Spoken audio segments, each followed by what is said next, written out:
శ్రీమాత్రే నమః. నమస్కారం.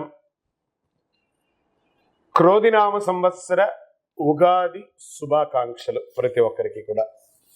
మనం ఉగాది గురించి కూడా గత కొన్ని ఎపిసోడ్లో తెలుసుకున్నాం. ఉగాది అంటే ఏంటి, ఏం చేయాలి, ఆ రోజు చేయవలసిన అన్ని కూడా చేస్తాం. ఈ సంవత్సరం, ఈ క్రోధినామ సంవత్సరం ద్వాదశ రాశి ఫలితాలన్నీ కూడా మనం తెలుసుకోబోతున్నాం. ఈసారి మనం చెప్పబోయే రాశి ఫలితాలు ఒక సంవత్సర కాలానికి ఎలా ఉంటుందో ప్రతి రాశికి ఏ సబ్జెక్ట్ వాళ్ళకి ఆ సబ్జెక్ట్ వైజ్గా చెప్పుకుంటూ వచ్చామన్నమాట.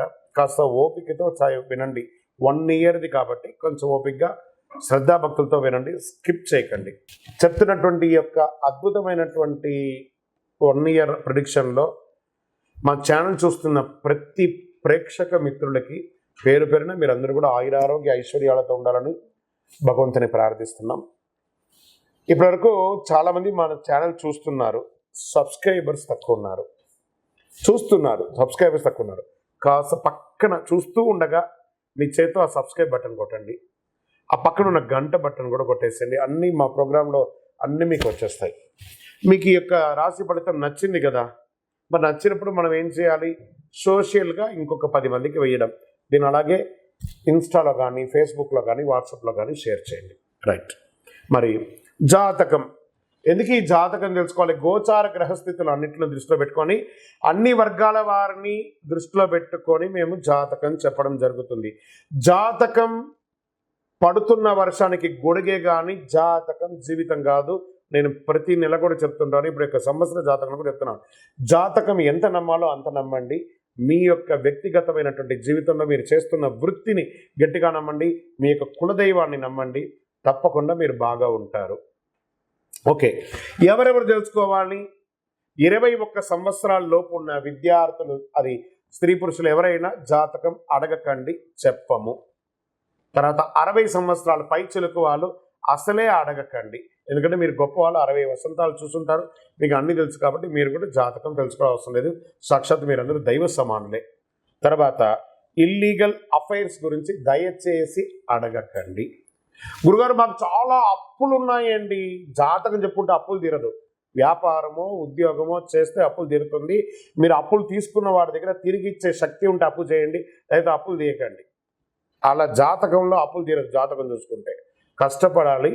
జాతకం చెప్పించి మన దారిని కల్పించుకుంటూ మనం ముందుకు వెళ్ళాలి. రైట్. ఇప్పుడు మనం ఎవరెవరు ఎలా తెలుసుకుందాం అనేది మాత్రమే మనం పెట్టుకుంటాం. జ్యోతిషాస్త్రరీత్యా ద్వాదశ రాశులు 5వ రాశి అయినటువంటి సింహరాశి మిత్రులారా, మీరు మకా నక్షత్రం 1, 2, 3, 4 పాదములు, పుబ్బా నక్షత్రం 1, 2, 3, 4 పాదములు, ఉత్తరా నక్షత్రం మొదటి పాదానికి జన్మించిన మీరు సింహరాశి వారిగా పరిగణించబడుతున్నారు. ఈ క్రోధినామ సంవత్సరం సింహరాశి ఫలితాలు ఎలా ఉన్నాయి అనంటే, ఆదాయం 2, వ్యయం 14, రాజపూజ్యం 2, అవమానం 2. తక్కువ వ్యయం, ఎక్కువ ఉందని ఆందోళన పడాల్సిన అవసరం లేదు. సింహరాశి వారికి గోచారం పరిశీలించగా ఈ సంవత్సరం ప్రతికూలతలు కాస్త అధికంగానే ఉన్నాయి. అందుకని అనుకూలతలు లేకలేదు. జాగ్రత్త ఉండడం కోసమే చెప్తున్నాము. మే 1వ తారీఖు నుండి ఈ సంవత్సరం అంతా దశమ స్థానంలో గురుడు సువర్ణమూర్తిగా సంచరిస్తున్నాడు. శని 7వ స్థానంలో లోహమూర్తిగా సంచరిస్తున్నాడు. రాహుకేతులు సంవత్సరం అంతా ఈ 8వ ద్వితీయ స్థానంలో తామ్రమూర్తిగా సంచరిస్తున్నారు. ఈ సంవత్సరం ఆర్థిక విషయంలో చాలా జాగ్రత్తగా ఉండాలి. అప్పులు తీసుకునేటప్పుడు, చిట్ ఫండ్స్ తీసుకునేటప్పుడు, బ్యాంక్ లోన్ తీసుకునేటప్పుడు డాక్యుమెంట్స్ చాలా జాగ్రత్తగా చేసి పెట్టండి, లేదా అది మిమ్మల్ని రుణ బాధల్లో ముంచుతుంది. రుణ బాధలు పెరిగే అవకాశం, ధన నష్టం, ఆర్థిక ఇబ్బందులు కలిగే అవకాశాలు బాగున్నాయి. వ్యాపారాలు మందకోడిగా జరిగే అవకాశాలు ఉన్నాయి. నూతన వ్యాపారాలకి ప్రయత్నం చేయకండి, ఉన్నదే చాలు. రుణదాతల ఒత్తిడి, మీకు ఇచ్చిన వాళ్ళు కొంచెం ప్రెషర్ చేస్తారు, మనశ్శాంతి లేకుండా ఉంటుంది. విలువైన వస్తువులు జాగ్రత్త. సంవత్సర ద్వితీయంలో కాస్త అనుకూలంగా ఉంది. భారీ పెట్టుబడి పెట్టే అవకాశాలు ఉన్నాయి. వ్యాపార పరంగా స్వల్ప లాభాలు కనిపిస్తాయి. కొత్త వ్యాపారం చేసే వారికి చాలా అనుకూలంగా ఉంటుంది. సెప్టెంబర్ తర్వాత బ్యాంకు రుణాలు ప్రయత్నించే వారికి కూడా అనుకూలం. రావాల్సిన డబ్బులు కానీ, మొండి బకాయిలు కానీ వచ్చే అవకాశాలు ఉన్నాయి. స్థిరాస్తులు కొనుగోలు చేయడంలో, లోన్ తీసుకోవడంలో ఖర్చులు ఎక్కువ అవుతాయి. డాక్యుమెంట్స్ చూసి సంతకం పెట్టండి. లావాదేవీల విషయాల్లో ఎవరిని నమ్మకండి. పత్రాలు, విలువైన పత్రాలు జాగ్రత్తగా పెట్టుకోండి. బంధుమిత్రులతో, కుటుంబ సభ్యులతో ఆచితూచి మాట్లాడండి. కలహాలు, విభేదాలు ఎక్కువ అయ్యే అవకాశాలు ఉన్నాయి. కోర్టు వివాదాలు వాయిదా పడే అవకాశాలు ఉన్నాయి. తొందరగా కొలికి రావు ఈ సంవత్సరము. ఆస్తి వివాదాలు కానీ, భూ వివాదాలు కానీ పెద్దల సమక్షంలో పరీక్షించుకుంటే మంచిది. వివాహ యత్నాలు తీవ్రంగా ప్రయత్నం చేస్తారు. వివాహం కాని వారికి కార్తీక మాసం తర్వాత మీకు యోగం ఉంది. ఆశించిన సంబంధం కుదరకపోవచ్చు ప్రారంభంలో. వివాహాది శుభ కార్యక్రమాలు కొంచెం ఆలస్యంగా పోసుకునే అవకాశం ఉన్నాయి. ప్రేమికలు వివాహాలు ఆలస్యంగా జరుగుతుంది, లేదా ప్రేమికులు విడిపోయే అవకాశాలు ఎక్కువ కనబడుతున్నాయి. సంతానం కోసం ప్రయత్నం చేసే వారికి అక్టోబర్ తర్వాత మంచి సాఫల్యం దొరుకుతుంది. విద్యార్థులు విద్య కోసం నిరుత్సాహం కాస్త తప్పదు. కష్టపడాలి, బాగా కష్టపడాలి. చదువులో కొంచెం కొంచెం కాదు, చదువు పట్ల ఆసక్తి పెరుగుతుంది, కానీ బద్ధకం, నిర్లక్ష్యం దానివల్ల పెద్ద మిస్ అయ్యే అవకాశాలు కనబడుతున్నాయి. అత్యవసరమైతే తప్ప విదేశాలకి వెళ్ళకండి, మంచిది కాదు. విజాలు రిజెక్ట్ అయ్యే అవకాశాలు కొన్ని సమయాల్లో ఉంటాయి, జాగ్రత్త. ఆరోగ్యం కాస్త మిశ్రమంగా ఉంటుంది. ఉపాధ్యాయులకి పదోన్నతి, స్థానచలనము, లేదా మీరు కోరుకున్న దానికంటే వేరే స్థలానికి ట్రాన్స్ఫర్స్ అయ్యి అది కూడా ఇబ్బంది పడే అవకాశాలు ఉన్నాయి. నిరుద్యోగులకి జూలై తర్వాత మంచి అవకాశాలు వస్తున్నాయి. ఐటీ రంగం వారికి టెన్షన్ టెన్షన్ టెన్షన్ టెన్షన్. అధికారులకు కింద స్థాయి సిబ్బందితో ఇబ్బందులు తప్పదు. ప్రైవేట్ సంస్థ ఉద్యోగాలకి మిశ్రమం. ఆగస్టు, అక్టోబర్ నుండి ఫిబ్రవరికి కొంత అనుకూలంగా ఉంటుంది. పారిశ్రామిక రంగాల వారికి ప్రోత్సాహకరంగా ఉంటుంది. వ్యవసాయ రంగం వారికి అభివృద్ధిగా ఉంటుంది, 2 పంటలు కూడాను. వైద్య, మెడికల్ రంగం వారికి ఆటుపాట్లు ఉన్నా అధిగమిస్తారు.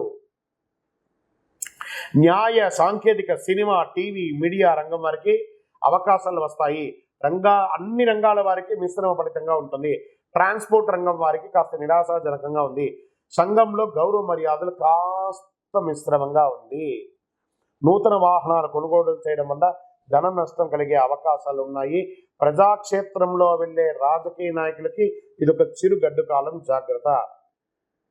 బంగారంపై పెట్టుబడి పెట్టండి. మెజారిటీ, ఈ రాజకీయ నాయకులు మెజారిటీ గేమ్ ఆడే అవకాశాలు ఎక్కువ ఉన్నాయి.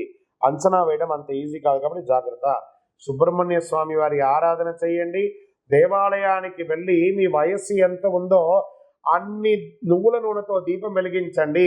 నంబర్ 3 అనే ఒక సంఖ్యను ఎక్కువ వాడండి. పశ్చిమ దిశ ప్రయాణాలు మీకు చాలా అనుకూలంగా ఉంటుంది. చామని ఛాయ్ రంగును ఎక్కువ వాడడానికి ప్రయత్నం చేయండి. ఇంకను మీ యొక్క సంపూర్ణ జాతకం తెలుసుకోవాలనుకుంటే మీ పరిసర ప్రాంతాల్లో ఉన్నటువంటి సద్గురువుని సంప్రదించి జాతకం తెలుసుకోండి, లేదా మా ద్వారా చెప్పాలనుకుంటే ఈ యొక్క నంబర్కి, కింద కనబడుతున్న నంబర్కి మీ పేరు, date of birth, time of birth, place of birth WhatsApp చేయండి వివరాలు. ఈ ద్వాదశ రాశి ఫలితాలన్నింటినీ చూస్తున్నటువంటి ప్రేక్షక మిత్రులారా, మీరందరూ కూడాను ఆయురారోగ్య, ఐశ్వర్య, భోగభాగ్యాలతో ఉండాలని అఖిలాండ కోటి బ్రహ్మాండ నాయకుడు శ్రీ ధర్మశాస్త్ర అయ్యప్ప స్వామి వారిని ప్రార్థిస్తున్నాము. మీరు తిరుపతికి వచ్చినప్పుడు మన అయ్యప్ప స్వామి వారి 18 అవతారముల దేవాలయం, అయ్యప్ప స్వామి వారి 18 అవతారాల దేవాలయాన్ని దర్శించుకోగలరు. తిరుపతి రైల్వే స్టేషన్ నుండి, బస్టాండ్ నుండి 3 కిలోమీటర్ దూరంలో కపిల తీర్థానికి దగ్గరలో జీవకోన అనే ప్రాంతంలో బ్రహ్మశ్రీ డాక్టర్ చంద్రమౌళి గురుస్వామి గారు నిర్మించి సమాజానికి అంకితం ఇచ్చున్నారు. ఈ దేవాలయంలో అడుగు పెట్టాలంటే రాత రాసి ఉంటేనే అడుగు పెట్టగలరు. అంత అద్భుతమైనటువంటి దేవాలయం. రండి, దర్శించుకోండి, అనుగ్రహం పొందండి. విజయోస్తు. వందే మాతరం, వందే మాతరం, వందే మాతరం. చంద్రమౌళి వెంకటేష్ శర్మ గురుస్వామి. శరణమయ్యప్ప.